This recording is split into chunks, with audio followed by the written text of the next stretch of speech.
Aloha, everyone, and welcome to Redtime Stories. I'm your host, Tamara Mackay, and I'm here to share stories and talk about things that have to do with life, liberty, and the pursuit of happiness while protecting our First Amendment rights.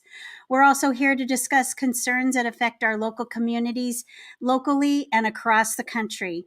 Welcome to episode 15, where we have the opportunity to talk story with Sharelle Mendenhall, the current sitting Mrs. Nevada American and a motivational speaker with many other talents that we will be talking about. I appreciate everyone tuning in. Last week, we had Jamie Detweiler from the Hawaii Federation of Republican Women and Terry Savainea from the Hawaii Republican Party. Both women shared a lot of great information, and you can find the replay of the episode 14 on our YouTube channel at Redtime Stories or on the Liberty Arise Media platform on Rumble. I'm very happy to speak to our guest, Sharelle, and hear her story. So let me bring her on so she can introduce herself. Aloha, Sharelle. Thank you for joining us. Hey everyone, it's great to be here. Awesome. So, with a little bit of an introduction, tell about like what you do, how did your background, and what you're most recently involved with. That's a very broad opening. I think kind of just for purposes here, I'm a business owner. I'm a small business owner. I've been in that space for about 12 years now. And something that, so sorry, this was going up. And I've been involved in politics since Los Angeles. So if that gets you a gauge as far as the kind of climate that I was in. And as far as pageantry, it's been something that's been on my heart for a long time, just to be able to use whatever platform that we have in order to give back and use the gifts and tools that you've been given to influence that sphere. And it's been absolutely incredible in pageantry. So I just recently won that. And this is my last run for a national title, winning Mrs. Nevada American. But in that, I can't tell you how many opportunities I have individuals coming in. Hey, can you come speak here? Can you come speak here? Can you come be a part of this event? Will you help, this group of women? And it is incredible to be able to have those different opportunities, because at some point, I'm just Sharelle Mendenhall, but as soon as I win a title, I'm like, the amount of opportunities for me to come and speak just fully open up.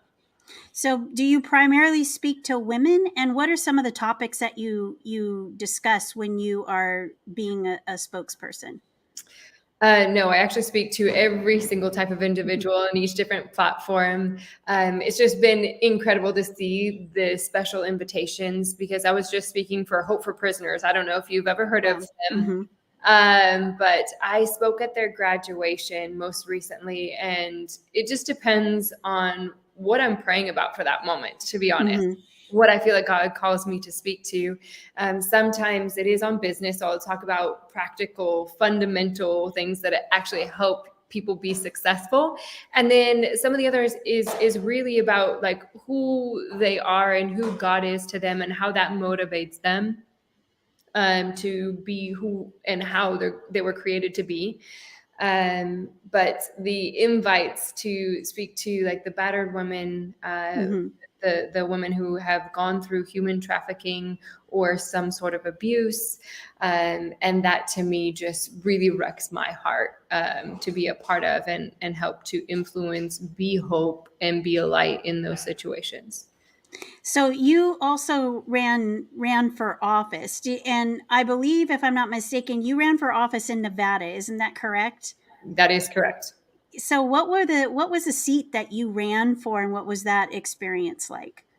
So I ran for United States Senate here in Nevada. Experience. What was that like?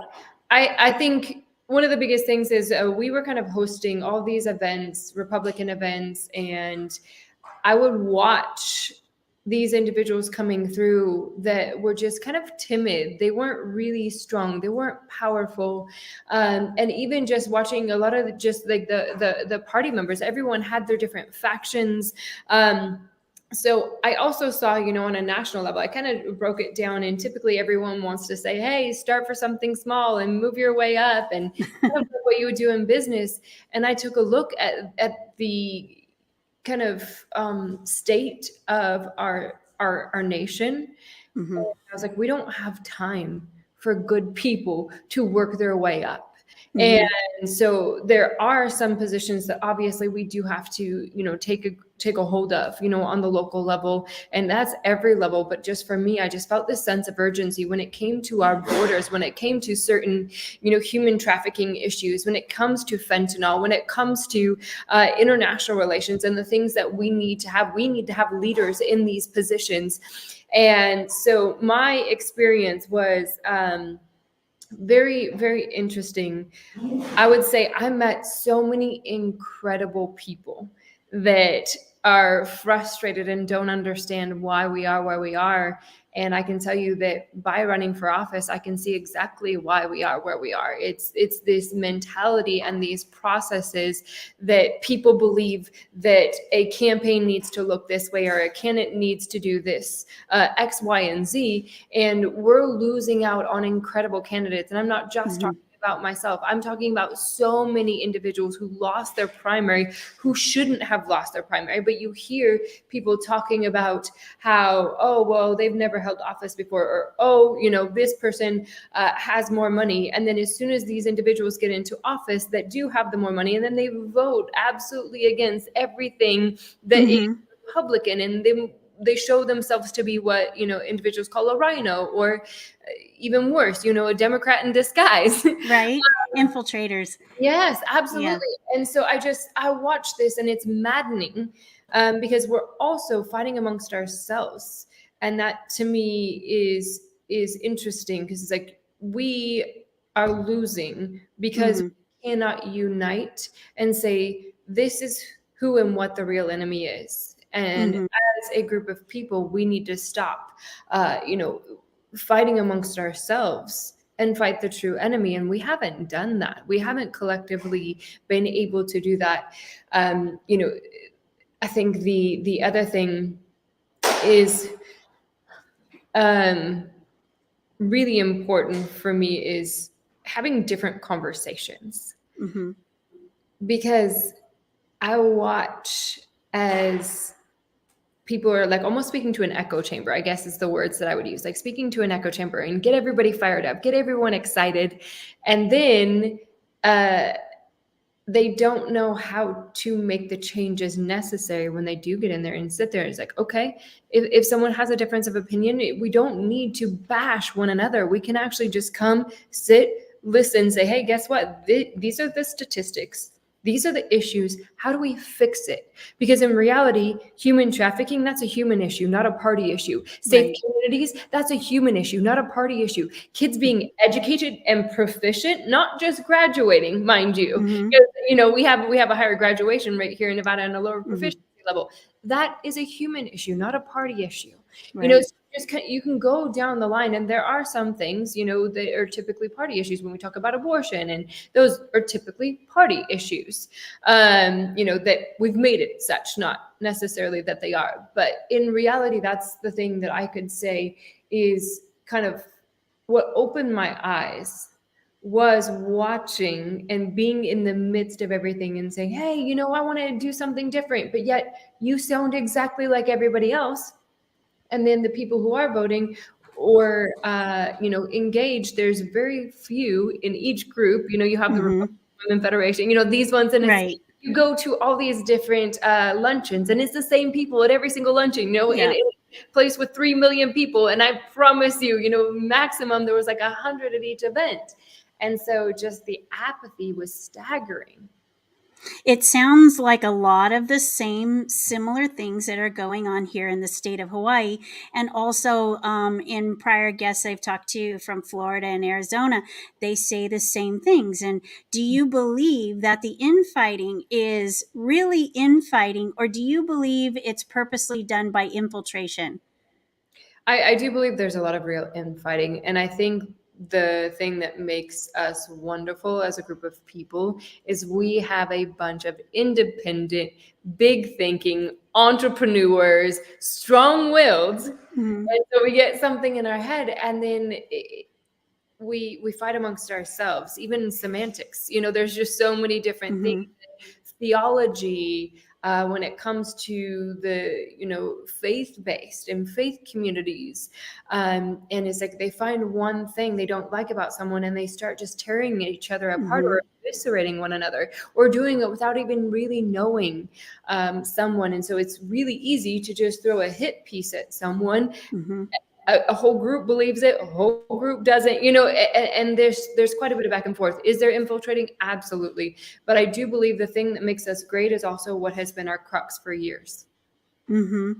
Now, you said a little bit about the same thing that I've heard feedback about is like, oh, well, this person doesn't have the experience and the money thing. It totally dead on. And some of the things that I say, well, insanity is doing the same thing over and over again. And if you're going to continue to vote for the same people, you're going to get the same results. Maybe it's time that we don't vote for somebody with the experience, because that's the experience that's causing the issues within our system. Right. Absolutely. Yeah. And to your point too, it's like, okay, well, let's look at their skill sets. Let's look at their character. I Mm-hmm. love Chris Valentin, and something he said is your repetition becomes your reputation. So look at what they've repeatedly done throughout their life. Have they been successful in business? Have they been successful as an educator, whatever that looks like? But whatever seat they're going after, what expertise in your community is needed in order to elevate that position and make your community better, instead of how many years have you been in office, how much have you raised, the same Mm-hmm. question. In reality, I want to put a cap on that. Why are we not putting a cap on how much people can raise? It is absolutely asinine, Mm-hmm. that we have massive amounts of millions being poured into these campaigns, when what happens if each one had a cap, everyone had a level playing field at that point, and then we were actually picking the right candidates because they were right for the job. And then special interest money starts to go out the window. Things change at that point. Exactly. Um, did you find it running for in the beauty pageant? Did you find that more difficult than running for office? No, they're both very different. Very different. One thing in pageantry, again, it's I have a different space to be authentic, and Mm-hmm. to just love on women and use it as an outlook to empower one another. And in politics, I think it's one of those things where we had this moment of coming together. Like I was trying to bring people together, to empower them to fight, to get off the sidelines, because that's what we've been doing. There's a lot of good people that have just been sitting on the sidelines. So they were hard in completely different ways. In politics, as soon as you step out, it's like almost like you have the black spot and everyone like freaks out. They're like, oh my Right. gosh, you're in politics, but then there's the whole other, spot. They kind of like bled into one another. And someone asked me the question while I was doing an interview, and they said, what does a pageant queen know about anything? Um, Okay. yeah. And so I think for me, while both very different competitions, if you Mm-hmm. categorize them as that, they equally are amazing and equally have challenges. Okay, I had to ask that. One of the other gentlemen over on another island, he said, "I want to know what she says, because I'll bet you she's going to say pageantry is harder." You're wrong. So, with your experience, because we're coming up on another election year, Yeah. including the presidential elections and so forth. Um, what is some of the things that you learned while running for office that you could share with people, what to look for, who this is their first time race, or maybe they can improve on their candidacy? I'll break that down into first off advice that I would give, and that is collaborate with the other candidates that are good, because Mm-hmm. once you're going up there, no matter where it is, whether you're going for school board, whether you're going for the legislator, you need to have really good connections with people to get your bills passed. You need to be able to be mobile, because a lot of times you have a very short window in order to get something accomplished. And people forget that you need to have bills in place. You need to be able to have a plan that is going to move the state forward versus you just going in there and occupying it and feeling like you didn't get anything done. Mm-hmm. So have a plan in place and collaborate with other individuals so that way you can ensure you are successful. I think that that's super, super, super important. And as far as encouraging people to run, do a deep dive on each seat on where you feel you truly can add value. Oftentimes, I would watch different individuals actually even change seats because they get in and they realize, oh, this doesn't even have the power I thought it did. But they're jumping in because they're passionate, which I honor that. But do your research to see kind of what your expertise is, who's currently in there. And in fact, if you're going to have the minority, the majority, super minority, those kind of things, you can actually go in there with clear expectations as to what you're going to be doing. The next piece is, if you want to truly have an impact, have a great PR team.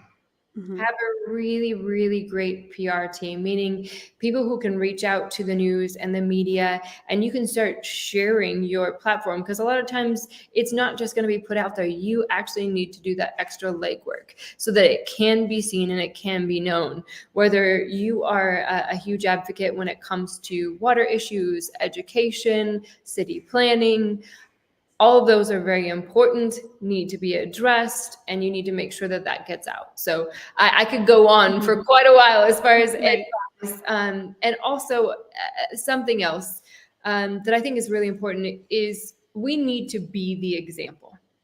So if we're saying, hey, we need to stop the fighting, we need to stop talking bad about one another. And I Mm-hmm. think that's so important, because it's in that space of never talking. You can eviscerate bad policy, you can go after bad policy, but you don't have to go after a person. And so I think that that was big, throughout the process. Like, hey, you know what, we may disagree and we're going to disagree, and I'm going to go after the policies that you're putting forth that aren't good, but I'm not going to attack you as a person. And that's where it becomes a dirty game of politics versus, hey, I'm going to step into a role of government and leadership. Mm-hmm. Did you work with any other candidates I found that candidates were starting to work well together, and that also helped in because the funds are different than the access that you have over there in Nevada. Did you work with any other candidates in sharing sign waving, uh, different things to help keep costs down, things like that?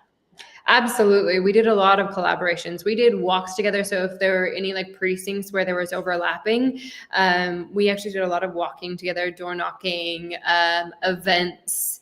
It was amazing to see. And you would go to all of these different areas and they become family to you, because you're Mm-hmm. you're doing battle, together throughout the entire state, because we need every single seat occupied with a good candidate. Is not just one seat that's going to make all the difference. We actually have to focus on that as a group. And there are other groups and parties who do a better job than us at that, of making sure that there's a full slate in place, and not just one, again, that is someone's favorites list, but an actual strong group of candidates who can go in, get the job done, and get out if that's what they choose to do. Okay. Do you have what was your platform when you ran? How did you choose your platform? You know, I really was aggressive on a couple of things, but one of them is human trafficking. Uh, Mm-hmm. so at the time, my sister had been missing for over 4 years. And as of this February, it would have been 5 years, but 13 days shy of 5 years, they found her body. Oh, I'm sorry. And so for me, in a process of like feeling like you're shadow boxing or trying to fight something you really can't, but human trafficking, every 30 seconds a child goes missing. That is the statistics here in Nevada. Las Vegas is number 2 as far as cities in the entire nation for trafficking. LA is the only one that beats us. When we're talking fentanyl, when we're talking borders, so all of that really ties together. So securing our borders and starting to have a different conversation about that is not just about the conversation that people try to say that it's hurting individuals from coming across legally. That is not the truth. We need to make sure that we have everyone documented, come here properly. Mm-hmm. And that is going to stop a lot of the drugs, human trafficking, and issues we have at the border. Crime as well. Everyone wants to talk about safe cities. That impacts crime. There's a lot of 3-letter agencies that I truly believe were started under a good idea, but no longer serve their purpose. So there's quite a few I think that we really need to dismantle and reevaluate, including the DOE, the Department of Education. As it stands, they can look from a distance and say, hey, we have a higher graduation rate in Nevada. We're doing better. We're literally 50th in the nation. Oh, wow. Efficiency is dropping. So we're already bad and getting worse. So just graduating individuals is not the answer. Mm-mm. So if you're at a distance and you just want to see a graduation rate, that is part of the problem. You're not looking at it from a standard of, okay, what is really going on here in Nevada? Why are we so bad? Why do we sometimes rank below Puerto Rico? Right. So there's a lot to be said about making really serious changes that are necessary on a national level, instead of kind of just going about our business, continuously going on cycle when it comes to, right now, Ukraine and the Russian conflict, but actually having people who want to step into those leadership roles, make the hard calls, say, hey, not only are we going to do away with this, but we have a solution in place. Like you said earlier, the definition of insanity, doing it over and over again, because a lot of people talk about dismantling certain 3-letter agencies, but we need to have a better plan in place. And where are we going to give the power back to? How are we going to empower them over the next 2 years of that transition to make sure that the states are starting to thrive, because they have a better gauge on exactly what it is that their communities need than at the national level. Thank you. I just had a question come in, and they wanted to know, are you familiar with convention of states, and how do you feel about convention of states and Article 5? I think that there are good and bad to both. I truly believe that it can serve a really great purpose, and obviously it might be that time in history wherein it is necessary. But I also feel that it can cause a lot of other unforetold issues when we have that. I've actually been to several meetings here in Nevada because there's quite a few individuals who are advocates for the Convention of States, and I've been in the meetings, and again, I see pros and cons to it, just because I feel that a lot of individuals who are even leading part of the movement, I can only speak to it here. Right. Leading some of the movements here are very emotionally charged, and they haven't thought through the long-term effects of what this looks like, and how we sustain it, where, everything from military, every single element, that we would utilize going forward. So again, speaking to what I've seen here in Nevada, I think that there are some incredible pros to it, but there's also some cons if people who are leading it are not ensuring that we have the proper follow through, if that makes sense. Sounds like, I hope that answered your question. And Yes, I'm looking at them. Yeah, it sounds like we need to work on getting Mark Meckler over there in Nevada and really clearing some things up and adding some faith in convention estates. I've had some pretty positive experience with that. Mark Meckler is pretty fabulous, and Mark That would be Levin, yeah, who supports him. That would be a huge opportunity. Are you at all involved with the Republican Party? You live in Clark County, correct? correct. Yes, Yeah. I am involved in. We actually just had our new election for our Clark County chair. We actually are the largest county in Nevada, Mhm. and it was pretty messy. It was really Oh, messy, and there was a lot of fighting that went along from the beginning. There were membership issues. Uh, interesting. People who had were attending, that were on the list, that were supposed to be sworn in, that weren't technically able to be. There was a whole entire list that was brought forth, and some of them were able to be, and they had to prove that they were able to be voting members, and some of them weren't. So if we can't get membership right, that's a problem. So Wow. So I find that really fascinating. And I'm going to break for just a minute to go to our sponsor, Be Nourished. But I'd like to continue this conversation because it sounds almost identical to what happened in Hawaii and what happened elsewhere, membership issues and so forth. So I won't go too much into that, but I'll go ahead and go to our sponsor, Be Nourished, and they are supporters of Redtime Stories and the Liberty Arise platform, the best honey on the planet. So stay. Honey. It's one of the greatest gifts to man. With millions of wildflowers in every bottle, the nourishing power of honey is still yet to be fully discovered. Be Nourished Healing Products combines healing ingredients from around the planet to the purest honey from the island of Maui to bring magic to your taste buds.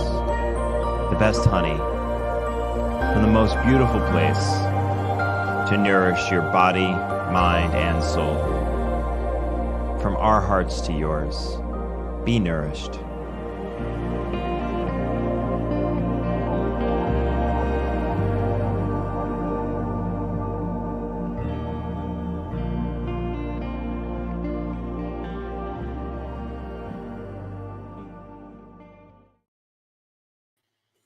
Okay, again, we want to thank our sponsors, Be Nourished. And remember, when you are checking out, to punch in Liberty so that you can get that 22% discount off of the best honey products on the planet. Now, we're going to return for our last portion of the segment with our guest, Sharelle. yes, It's okay. yeah, he's protecting me right now. Yeah, no worries. It's live. We expect things like that, right? um, so what kind of dog do you have? I have two, a King Charles Cavalier Spaniel Oh and wow. a French Bulldog. So Oh. 8 months and typically doesn't leave my side. So Oh.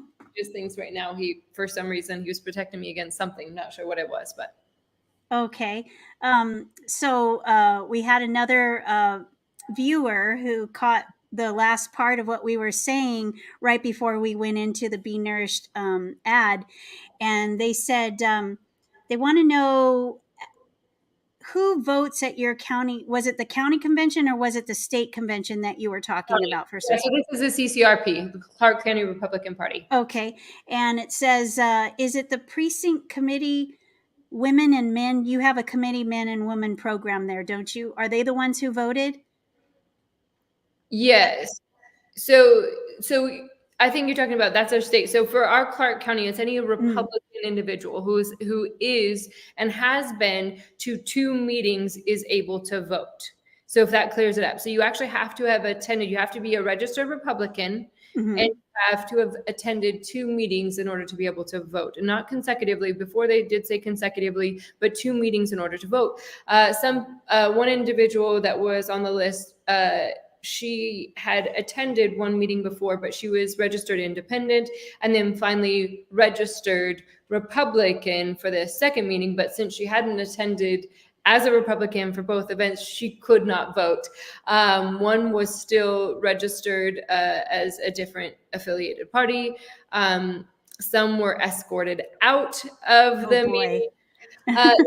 Again, I thought that it was going to go on until 2 a.m. It was that bad. There was just Wow. but most of it started with just membership issues, and again, that is something so simple that we should have a grasp on.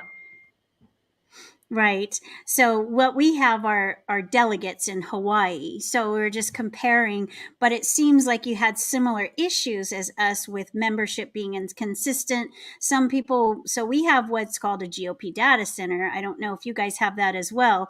And things were access was taken away and people would fly all the way to, because we have islands. So, we have to fly if we want to go to the convention. And when people showed up, their names weren't on the list or they weren't allowed in the building to vote. And, precinct manipulation and holding illegal PEMs and being appointed by, officers that don't have the authority to override the counties and so forth. So it's interesting, and people are saying don't talk about the negative, but if we don't talk about the negative, we can't create a positive and see where the problem lies. So we have to bring out the dirt in order to clean it up. No, and I think that that's important, is unearthing it, but also having solutions that go along with it, because a lot of times we just kind of are continuously regurgitating a lot of the bad news and the frustration. It's okay, what are our solutions? Are you getting involved? What does that look like? What is your plan in place? Whether it is, having a new platform in order to make sure that we don't have these issues that isn't, you guys is a bit different than ours, just as far as the platform to register individuals and voters. But there's just been a massive breakdown in something that simple.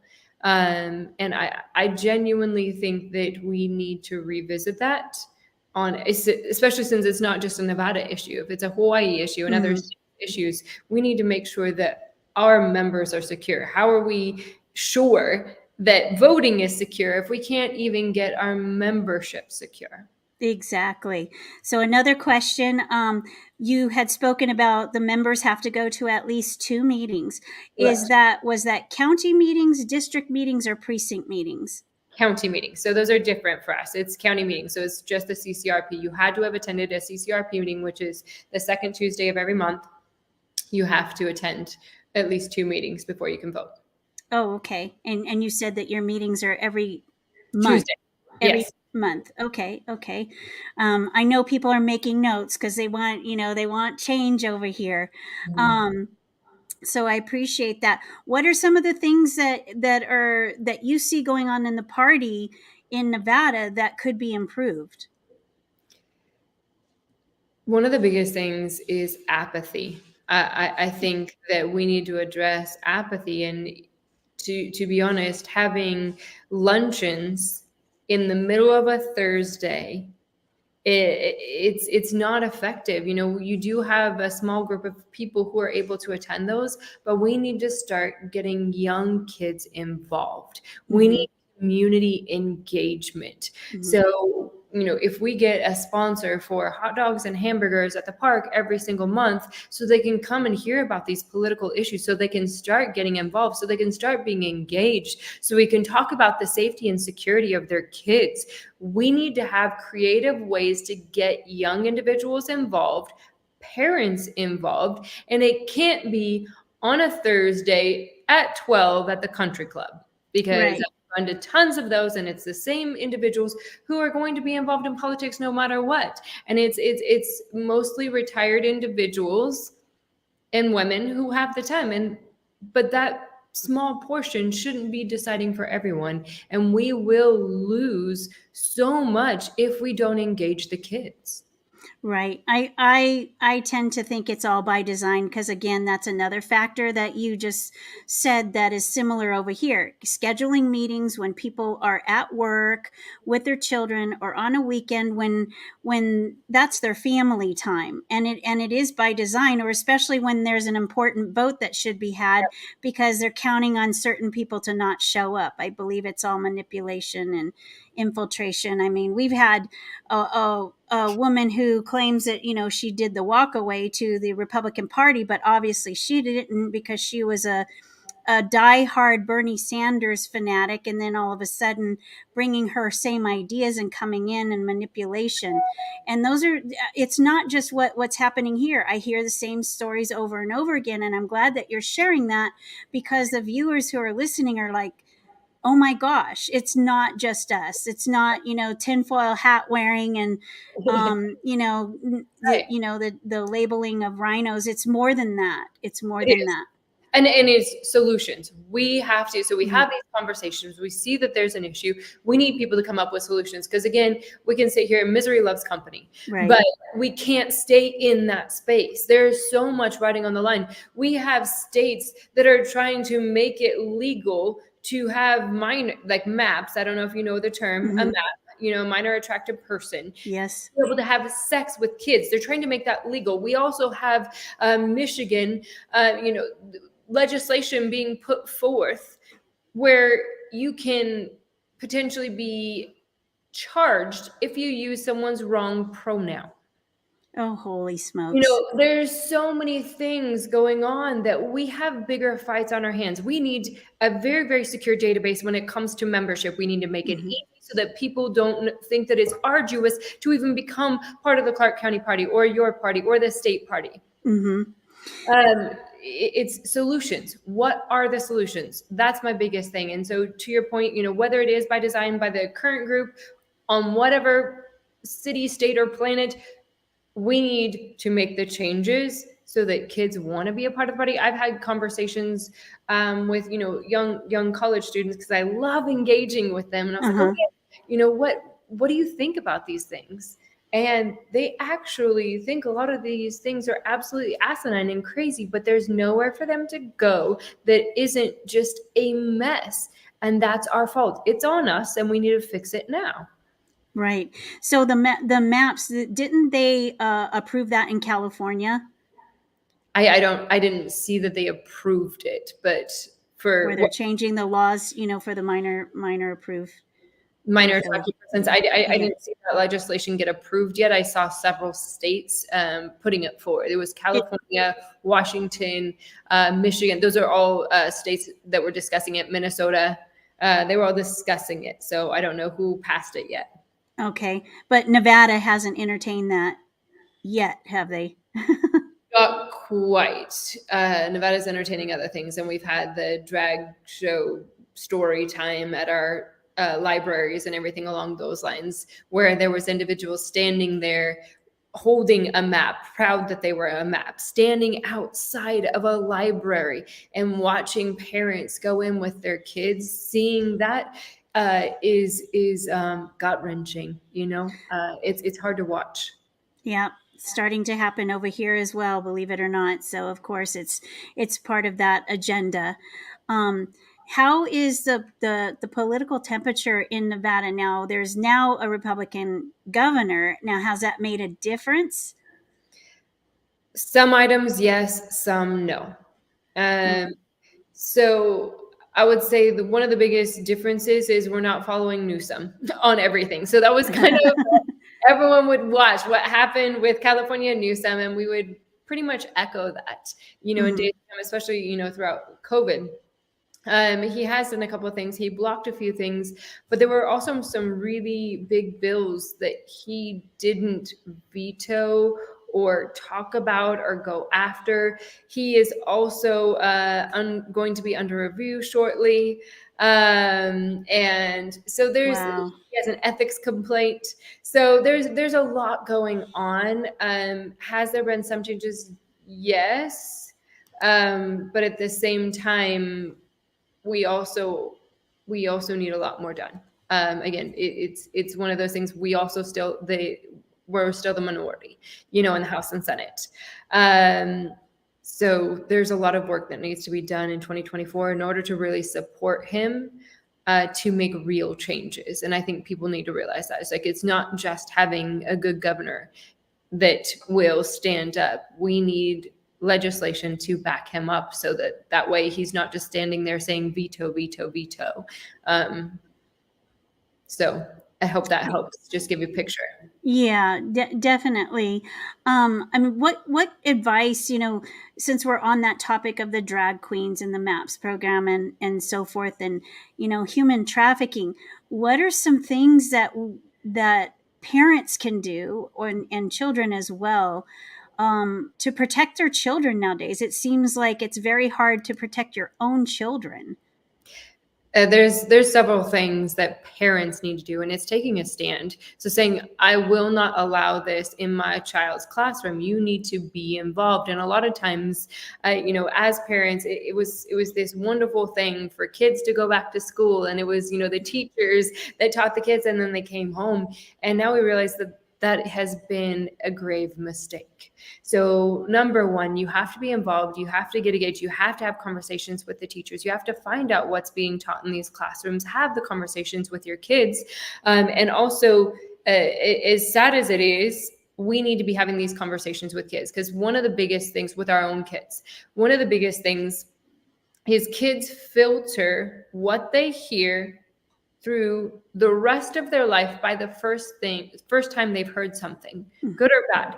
So as a parent, since it is so prevalent, a lot of times we want to protect them and not tell them all these things, but we have to have these healthy conversations like, hey, this is what's going on in the world today, and this is how we honor someone who is an adult. Because I feel like, as a Christian, we need to love people, but as adults, you can do what you want. You can't come after kids. You cannot do minor attracted persons. You cannot. There are hard lines and morals that we need to instill in our own kids. And I think that I'm so thankful that that's something my parents did for me. It's like, hey, there are these things that exist in the world, but this is how you handle it. This is how you deal with it. But this is how you stand strong and who you are. And this is your moral fabric.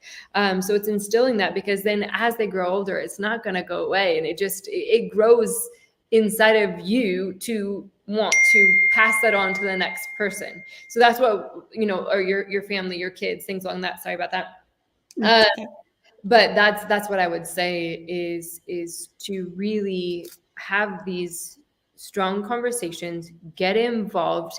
And if the school is in fact, teaching things, you have to take a stand, whether it's the school board, and don't stop, take it up the ladder. Don't stop at one. If they're saying, no, we're going to be teaching pronouns or this, that, because you do see something that did come through for legislation in California by Senate 11 is don't tell your parents.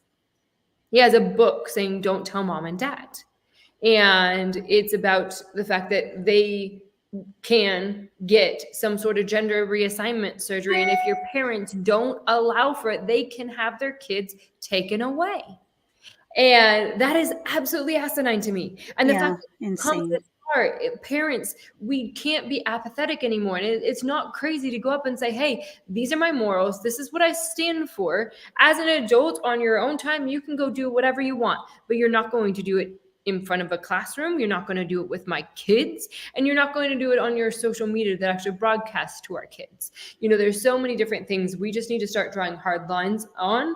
And again, as an adult, you get to do what you want, but you don't get to do it to our kids. Right. And it's very important. I agree with you that everyone needs to take a stand, but I think we need to have our communities take a stand. There's a lot of fear out there. People are feared into saying things because of the repercussions that they may face. You see some of the things being, like you mentioned, people are being arrested for saying the wrong pronouns. Right. So is this something that maybe we can, that the churches should be getting more involved with as well? That's a whole other, a topic to go into. Absolutely. So I truly believe part of the reason why we're in the situation we are is churches wanted to stay out of the really tough issues because they wanted people to show up. They wanted members. They wanted to say the niceties instead of, again, sharing in a space of love. It's truth and love. One without the other. If you just speak love, then you're too soft and you're not actually standing up for anything. But you speak the truth in love, it means that you're putting up healthy boundaries. You're setting a moral fence, so to speak. And by them wanting to abstain from the political spheres and agendas, we have had a bunch of individuals who don't have that moral fabric step into these positions of influence, and they're now influencing our kids in ways that we can't have going forward. So long story short, we need the churches to stand up. And that's something I've really been pushing for here in Nevada. We have one night a month, we bring a bunch of different individuals from different churches together to worship and pray over our city. Because as I'm looking out the window right now, I can actually see almost all of our city. We're kind of set up on a hill looking over the city. And I feel like that's what we need to do. It's not about it one church. And again, we throw down theological walls and we say, guess what? That's our city. We're going to love it fiercely and we're going to fight for it together and say, this is what we're going to do. And this is how we're going to do it, to have a plan in place and not just say, hey, we're going to sit here and pray and sing kumbaya. No, we actually need plans in place. We need communities. There's events. So Moms for Liberty is a great group, but other groups saying, hey, on our school board meeting night, all of us are going to show up. It's going to be 5 p.m. We all need to put in so that we can testify at this time. And you can actually have it all recorded and ensure that there's a massive voice standing up and saying, no, you're not going to do this. Not on our watch. And enough people start showing up and getting engaged when they're talking about sharing, sexual topics with kindergartners, that specifically certain things are made for a vagina, Right.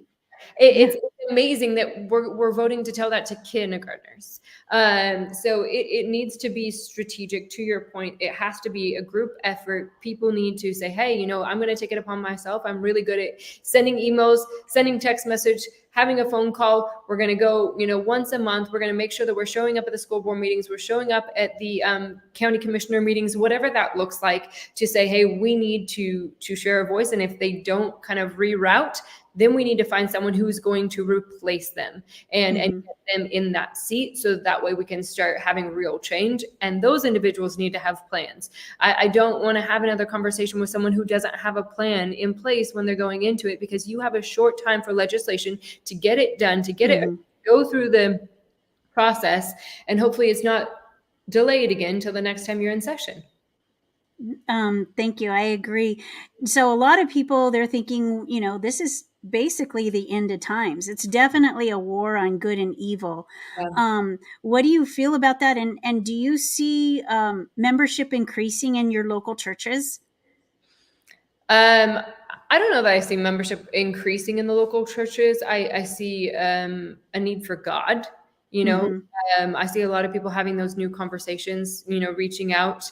I see a lot of spiritual stuff going on, just spiritual texts, people getting, really discouraged, even, with this political climate and everything that's going on. I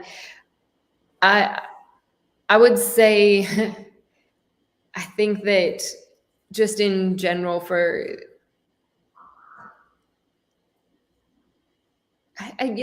I guess it's hard, because you see the different churches, you see what people are doing, and you see maybe a higher engagement, but not any action, I guess, is where I would, kind of call out the church.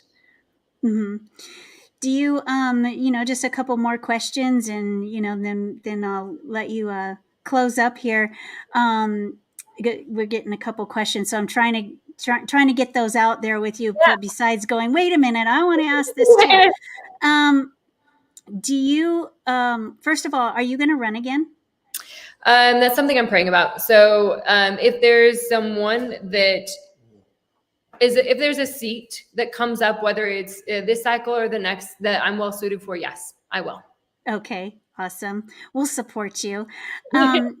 So with that being said, if some people, are leery about the churches, because we know that some churches have been, unfortunately, I've seen a couple here in Hawaii, infiltrated by the bad players that are running for office, and they're just manipulating and using the churches for their political gain. And that's really sad. So that kind of impacts some people, I think, in the church realm. So with that being said, I know there's like trust issues all around, but people want to do something. Yeah. What what are some ideas that you can give people to get involved, to do something? I would say two things. Number one, find someone you do believe in. So I want you to tune out of all the noise. So I'm going to use a name on here that can be absolutely polarizing.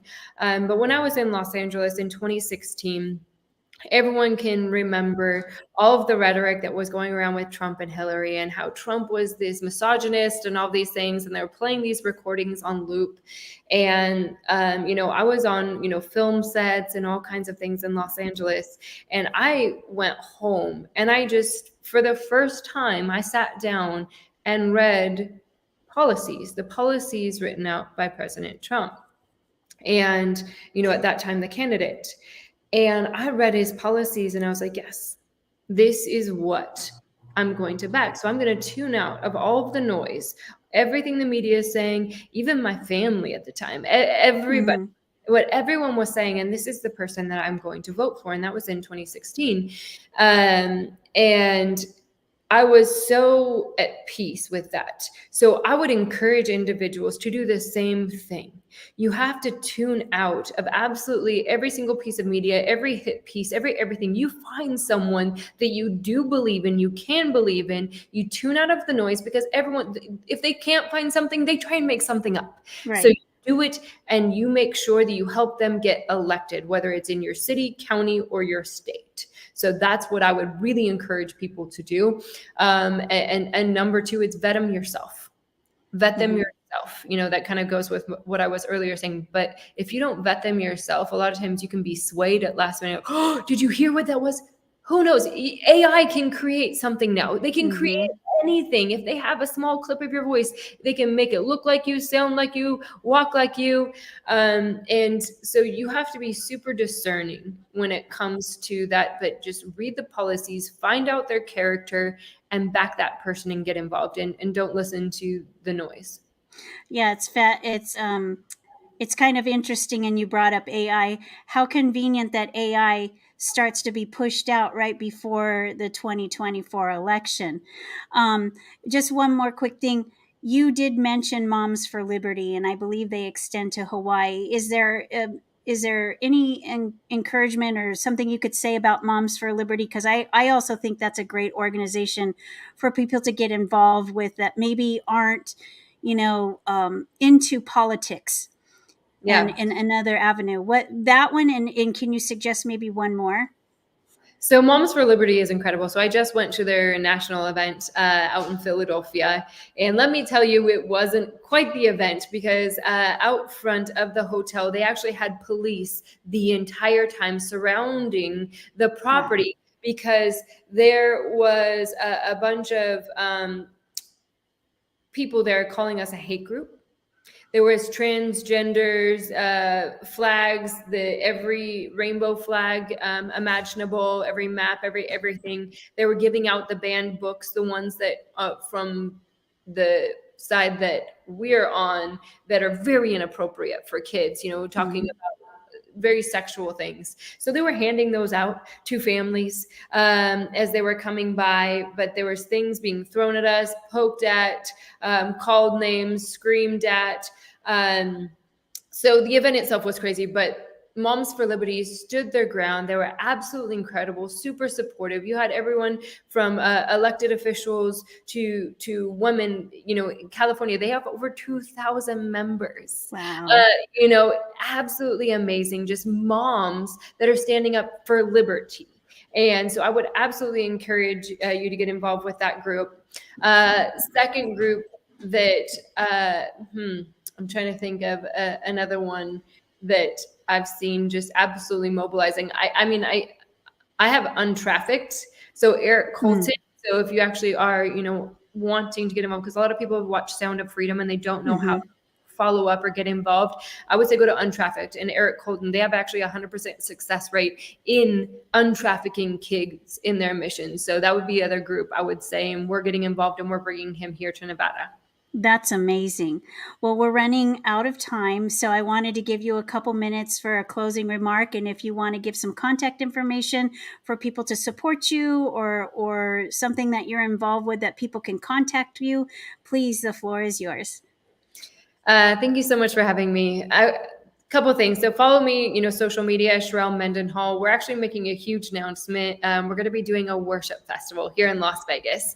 And so when I want something to change, everyone talks about, Las Vegas being Sin City, and they want to switch it to Save City. Well, what are we doing? There's EDC, there's all these other events. What do we have? So we're creating that, and we're having that in March, which I'm super excited about. We're securing the location, and we'll make the huge announcement in the next couple weeks for dates and who all is going to be playing. But my last piece is forget religion and look to Jesus, because he truly is the answer for everything that we're dealing with right now. In government, in our cities, in our churches, he's the answer for absolutely everything. So that would be my biggest encouragement. And don't let your past experience of the church building or religion cause you to not get involved in that way, because I can promise you that is the solution to everything is him. Thank you so much. I really appreciate you taking the time. Let me know what's going on with your festival, because Las Vegas is the ninth island. Yeah. There's more Hawaiians that live in Las Vegas than actually in Hawaii. So of course there's a lot of traffic that goes out there. So we'd like to help encourage everybody to go by and support that event. I really appreciate it, and I hope that you come on again. And otherwise, maybe we can touch bases next week when I'm over in your territory in the ninth island. Thank you again. We'll give everyone a picture. Awesome. That would be great. Thank you so much. Aloha.